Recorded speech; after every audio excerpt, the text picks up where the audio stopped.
Welcome back. You're still listening to Freedom Global News on 99.5 FM. The Court of Appeal Sokoto Division today upheld the primary election, which produced Dr. Dauda Lawal as candidate for the People's Democratic Party for the March 11th governorship election in Zamfara. The first PDP governorship primary election was held on May 25th, 2022. The court ordered for fresh primary election, which the rerun was conducted on September 23rd, 2022, and also quashed by the same court for irregularities. Not satisfied, the appellants Lawal Adamumaino Waziri, the chairman primary election committee, and retired Colonel Bala Mande approached the appeal court for redress. Respondents in the suit were Dr. Ibrahim Shehu Gusau, Alhaji Wadato Madawaki, Hafiz Nahuche, and Independent National Electoral Commission. In a unanimous judgment read by Justice Abubakar Talba on behalf of others, Justice Talba said the appellants have succeeded to prove all the 7 grounds of appeals canvassed by the councils and all resolved in favor of the appellants. He dismissed all the preliminary objections and competency of the appeal suit on the basis of judicial provisions and interest of fair hearing, arguing that technical defaults could not supersede judicial provisions. For tomorrow's weather forecast in some cities in Nigeria and parts of Niger Republic, here's the report. Kano tomorrow morning is expected to have a clear sky and light wind at an average temperature of 13 degrees Celsius and later 10 to 18 degrees Celsius with sunny and a gentle breeze. Kaduna is expected to have a clear sky and light wind at an average temperature of 15 degrees Celsius and later 10 to 19 degrees Celsius with sunny and gentle breeze. Kaduna is expected to have a clear sky and gentle breeze at 17 degrees Celsius and later move to 21 degrees Celsius with sunny and gentle breeze. Abuja will have a partly cloudy and light wind at an average temperature of 20 degrees Celsius and later shift to 26 degrees Celsius with sunny intervals and light wind. Lagos is expected to have misty and light wind at an average temperature of 24 degrees Celsius and later change to 26 degrees Celsius with sunny and light wind. Moving to the Niger Republic, Maradi will have a clear sky and a gentle breeze at an average temperature of 16 degrees Celsius and later shift to 19 degrees Celsius with sunny interval and a moderate breeze. While Zindel will have a clear sky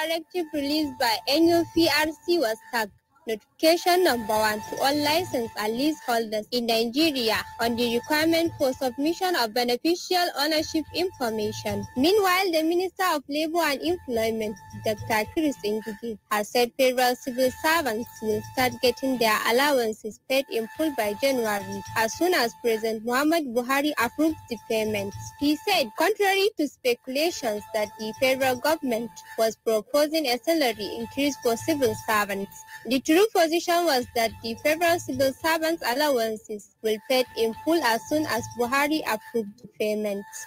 Umulkar Abakar Ungo, Freedom Radio. And on the foreign scene, Botswana's former president, Ian Khama, has filed an urgent court application seeking to strike down an arrest warrant issued against him by a magistrate last week. Muhammad Abba Abdullahi reports.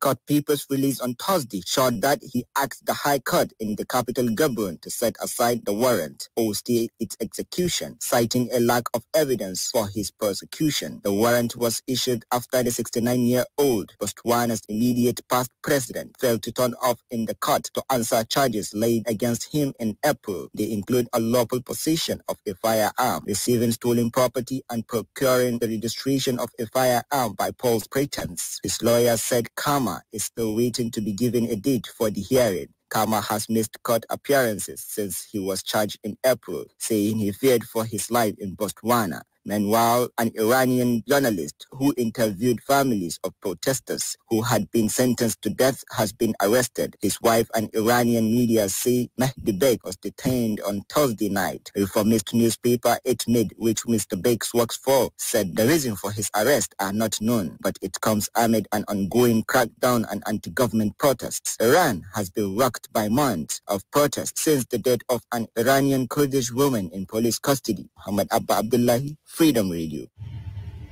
And with that, we've come to the end of today's Global News. But before we leave, highlights of our top stories. Independent National Electoral Commission, INEC in Jigawa State, has flagged up the distribution of permanent voters' card across the 287 wards in state. The Gombe State government, in collaboration with the federal government, has inaugurated an 11.49 billion naira regional water supply project in the state. The Court of Appeals Sokoto Division today upheld the primary election which produced Dr. Dauda Lawal as candidate of the PDP for the March 11 governorship election in Zamfara.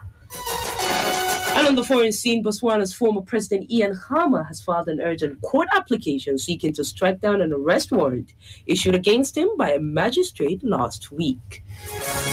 On behalf of the entire production team and Isaiah Zanna, have a great weekend.